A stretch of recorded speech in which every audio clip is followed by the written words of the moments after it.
우리가 읽은 4절 말씀을 보게 되면 부자 되기에 애쓰지 말고 사사로운 지혜를 버릴지어다. 늘 우리들의 믿음의 삶이 4절 우리가 첫 구절 말씀을 읽어서 우리가 그 의미를 깨달을 수 있는 것처럼 우리가 어떤 믿음의 어떤 영적인 삶을 살아가는 그리스도인이 되어져야 되는가 하는 것을 특별히 이 4절 말씀에서는 우리에게 잘 명확하게 말씀해주고 있죠. 부자 되기에 애쓰지 말고 내 사사로운 지혜를 버릴지어다. 그러니까 내 사사로운 내 인간적인 어떤 세상 속에서 터득한 그러한 지식이나 그 지혜에 의존하는 삶이 아니라, 그리고 부자 되기에 5절 말씀에서 재물의 특성을 어떻게 말씀하고 있습니까? 5절 중반부에 보면 재물은 스스로 날개를 내어 하늘을 나는 독수리처럼 날아가리라. 재물이 마치 새와 같이 날개가 있는 것과 같이 날개를 내어 하늘을 나는 독수리와 같이 날아가니까, 그 재물은 우리가 아무리 많은 재물을 모았다 할지라도 그 재물을 내가 영원히 그것을 간직할 수 없음을 우리는 이 말씀을 통해서 깨닫는, 그러므로 우리들의 믿음의 삶은 적어도 우리가 이런 하나님의 말씀을 읽고 잠언의 말씀을 읽고 우리가 교훈을 받으면서 믿음의 삶을 살아가는 우리들은 바로 무엇을 의지하며 무엇을 추구하며 우리의 믿음의 삶을 살아가야 되는가 하는 그런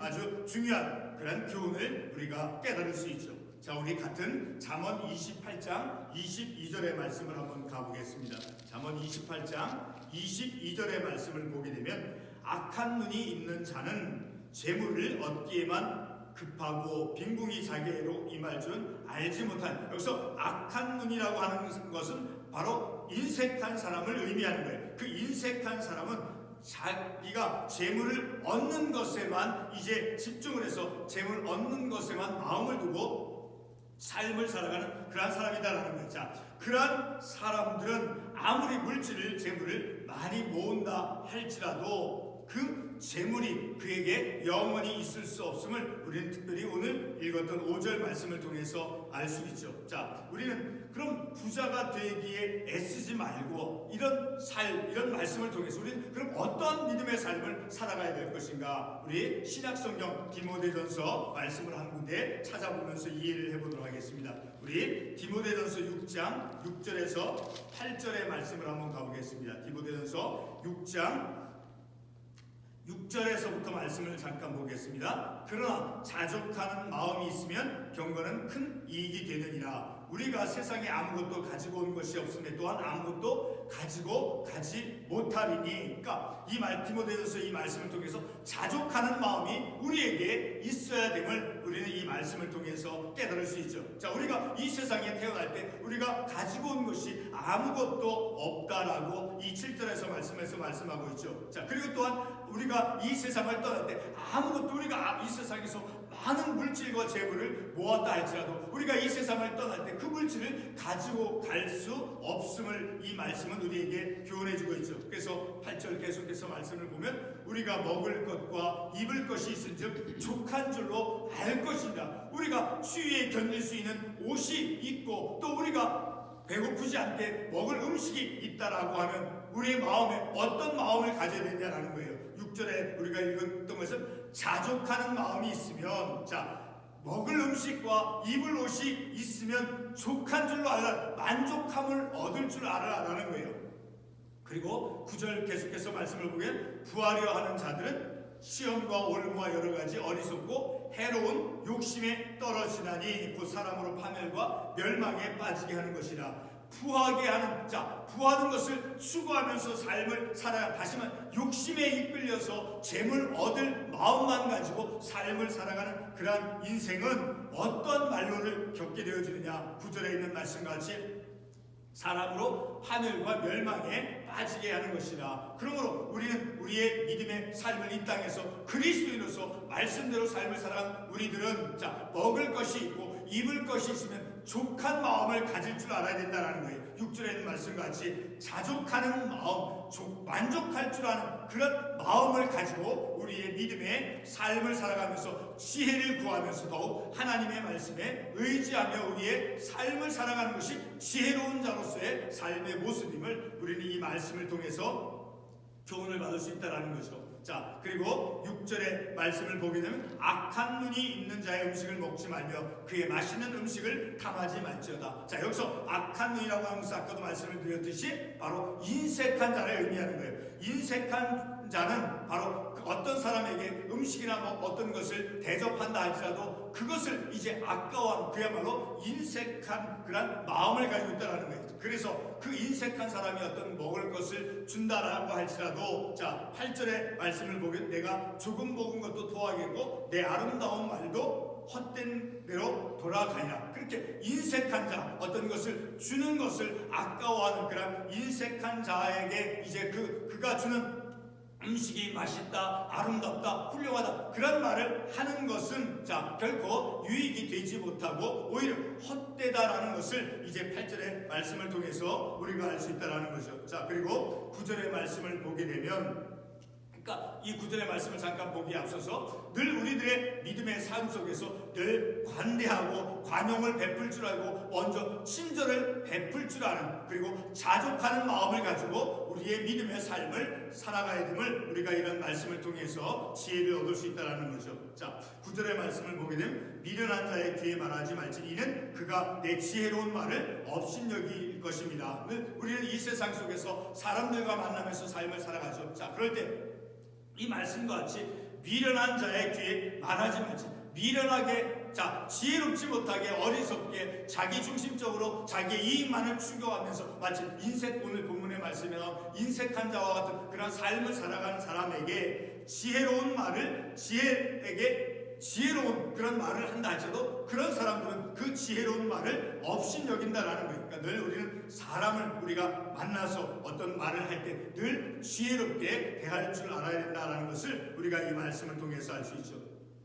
그리고 10절의 말씀을 보게 되면 특별히 이제 고아들의 밭을 침범하지 말지어다. 자, 이 말씀은 우리가 한 구절만 우리가 보았지만 늘 가난한 사람, 과부, 고아 이런 사람들의 어떤 삶에 대해서 늘 우리가 그들의 삶을 이제 도움을 베풀어 주면서 보호해 줄 줄 아는 그러한 삶을 살아가야 됨을 우리가 이 말씀을 통해서 깨닫는 것이죠. 그리고 12절 계속해서 보면 훈계에 작심하며 지식의 말씀에 귀를 기울이라. 그러니까 훈계, 교훈해주는 하나님의 말씀을 통해서 우리에게 가르침을 주죠. 우리에게 어떤 인스트럭션을 줌을 통해서 우리가 어떤 그 교훈을 받도록 자 그런 훈계, 가르침 그런 말씀에 내 마음을 두고 거기에 적용하면서 삶을 살아가는 거예요. 그리고 지식의 말씀에 귀를 기울이라. 자, 특별히 이 지혜로운 이 지혜서의 이 잠언과 같은 이런 말씀에 우리가 귀를 기울이며 그 말씀에 경청을 하며 우리의 삶을 살아가야 됨을 우리가 이 말씀을 통해서 깨달을 수 있다는 거죠. 자, 13절의 말씀을 보게 되면 아이를 훈계하지 아니하려고 하지 말라. 채찍으로 그를 때릴지라도 그가 죽지 아니하리라. 자, 어린 아이들, 자, 그 아이들이 어떤 것을 잘못 행했을 때는 반드시 말씀을 통해서 훈계해주고 교훈해 주어야 됨을 우리가 이 말씀을 통해서 알 수 있다는 거죠. 자, 14절의 말씀 계속 보면 내가 그를 채찍으로 때리면 그의 영혼을 수월에서 구원하니까 아이를 사람을 훈계하고 교육하는 것은 그만큼 중요하다는 그릇된 길에서 삶을 살아가는 그러한 사람들 자 그릇된 길에서 잘못된 판단하면서 삶을 살아가는 그 아이나 어른 모든 사람을 자 그런 사람들에게 권고해주고 권면해주고 훈계해 줄 때 바로 그의 영혼을 수월해서 구원한 그러니까 바른 믿음의 길로 생명의 길로 나아갈 수 있도록 해준다라는 거예요. 훈계하고 징계하고 교훈해 주는 것은 그릇된 길에서 바른 믿음의 생명의 길로 나아가도록 인도해 주는 것이다 라는 것을 우리가 이 말씀을 통해서 깨달음으로 늘 우리가 말씀으로 훈계하고 교육하고 가르치는 그것이 얼마나 우리의 삶 속에서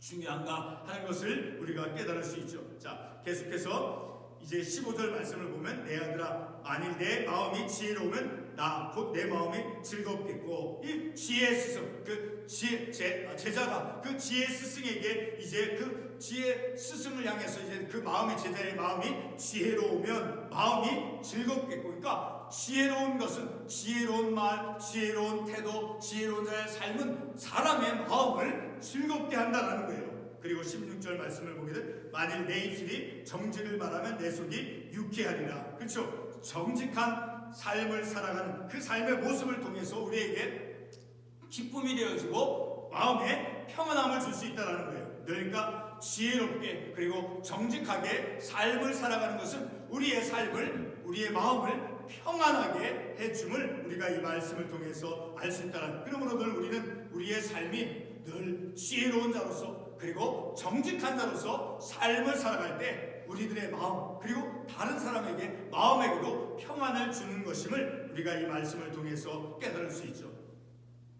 17절 말씀, 내 마음으로 죄인의 형통을 부러워하지 말고. 그러니까 우리가 세상 속에서 하나님 없이 자기의 교만함으로 그릇된 어떤 판단, 세상적인 어떤 잘못된 그런 세상의 어떤 법칙, 자 그런 것 속에서 어떤 것을 이제 행함을 통해서 형통하다 할지라도 그것을 죄인의 형통을 부러워하지 말라니까. 늘 우리는 그들의 삶이 그들의 어떤 부해지고 그들의 어떤 것 삶이 잘 되어지고 그런 것에 대해서 우리가 부러워하는 것이 아니라, 그러니까 우리의 삶에 우리가 집중해야 될 것은 무엇입니까? 바로 여호와를 경외하는 삶이다라는 거예요. 항상 그러니까 우리의 삶에 마땅한 우리의 삶의 당연한 본분은 무엇이냐?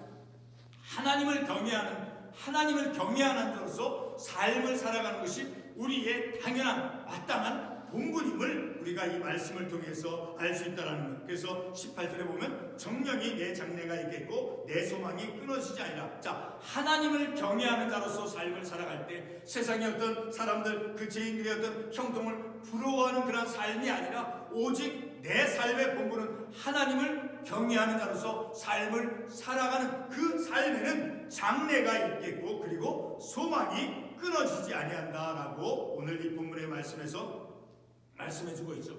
오늘 우리는 이 본문의 말씀을 통해서 늘 우리의 삶이 지혜롭고 정직하게 그리고 우리의 삶이 늘 하나님을 경외하는 자로서 삶을 살아갈 때 그런 삶에는 장래가 있겠고 그리고 소망이 끊어지지 아니한다라고 말씀해 주신 것 같이 어떤 세상 속에서 어떤 죄인들의 어떤 형통을 부러워하면서 내 삶을 빼앗기고 내 마음을 빼앗기고 삶을 살아가는 것이라 우리의 마음과 우리의 생각의 집중은 늘 하나님을 경외한 나는 누구입니까? 하나님을 내 자신의 영적인 믿음의 정체성, 나는 하나님을 경외하는 자로서 삶을 살아가는 자, 그러한 삶을 살아가는 인생에게 하나님께서 오늘 이 본문의 마지막 구절을 우리가 읽었던 말씀을 통해서 우리에게 약속해 주시죠. 장래가 있겠고 소망이 있다는 거예요. 우리는 하나님을 의지하며 하나님을 경외하는 자로서 삶을 살아가는 한 우리에게는 소망이 있고 우리에게 장래가 있음을 그런 믿음의 확신을 가지고 오늘도 우리가 말씀에 의지하면서 말씀을 통해서 기뻐하며 말씀에 이끌림받는 그러한 믿음의 삶을 살아가는 저와 여러분이 되시길 바랍니다.